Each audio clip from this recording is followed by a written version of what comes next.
The United States military has initiated an active naval blockade, driving a sudden de facto closure of the Strait of Hormuz. This map shows the scale of the disrupted oil flow.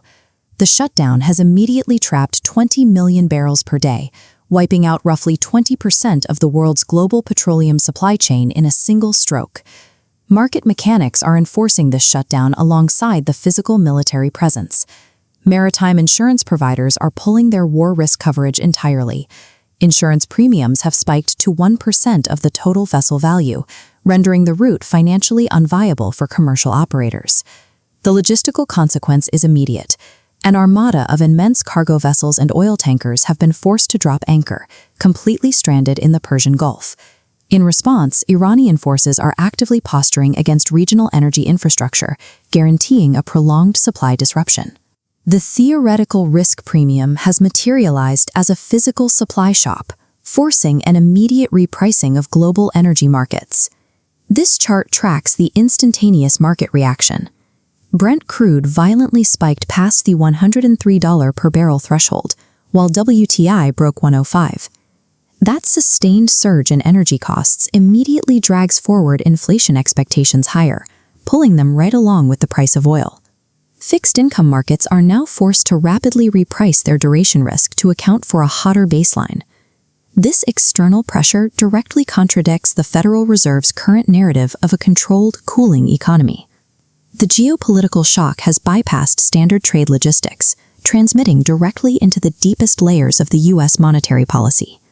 To understand the systemic response, we have to look past the public statements and examine the internal balance sheet of the U.S. Federal Reserve.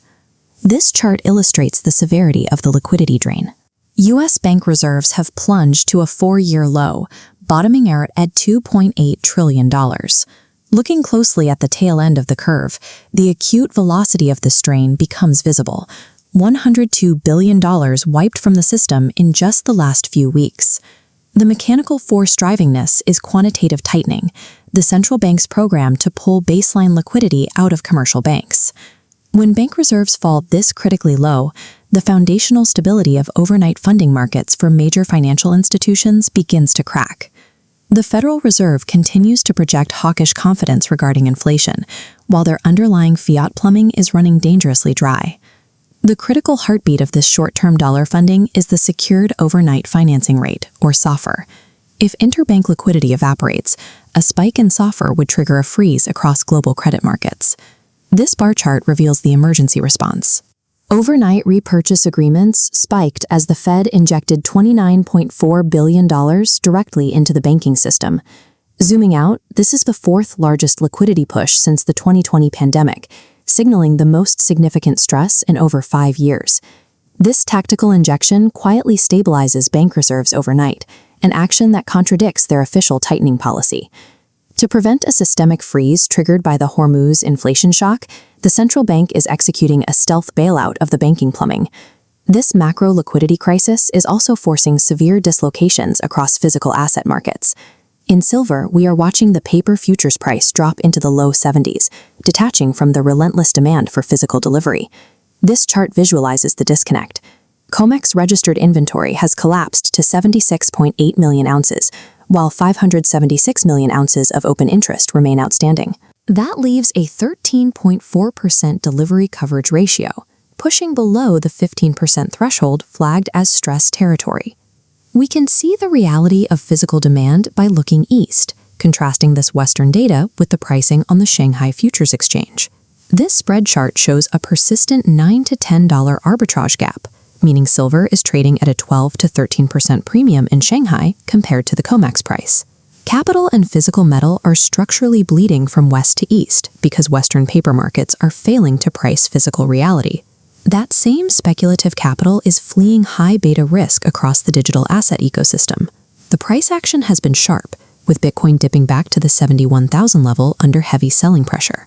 Looking at this density heat map, liquidation data shows $284 million wiped out across the network.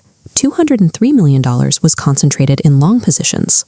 This digital sell-off overlays with the rising U.S. 10-year Treasury yield hitting 4.32%. During this specific kinetic event, Bitcoin is failing its narrative test as a geopolitical hedge. Digital assets are currently functioning as hypersensitive liquidity proxies, suffering casualties the moment sovereign yields rise. Surface-level equity and bond market gauges are presenting a false sense of calm. Standard volatility indices like the VIX remaining under 20 and the MOVE index pulling back to the low 70s are masking the systemic stress building underneath. This chart tells the real story. The 10-year yield spread between the US and Germany is diverging, reaching a 1.27% gap. This widening spread proves that institutional capital is retreating to the dollar, despite the severe plumbing issues in the US repo market. Historical precedents, specifically the 2019 repo crisis, prove that a placid surface in equity markets frequently masks the moment that collateral markets begin to freeze. Energy-driven inflation hits depleted banking reserves. Physical commodity drains prove paper derivatives cannot hide structural shortages. The market is mispricing this interconnected dynamic. When the current illusion of liquidity finally breaks, the repricing across all risk assets will be instantaneous and violent.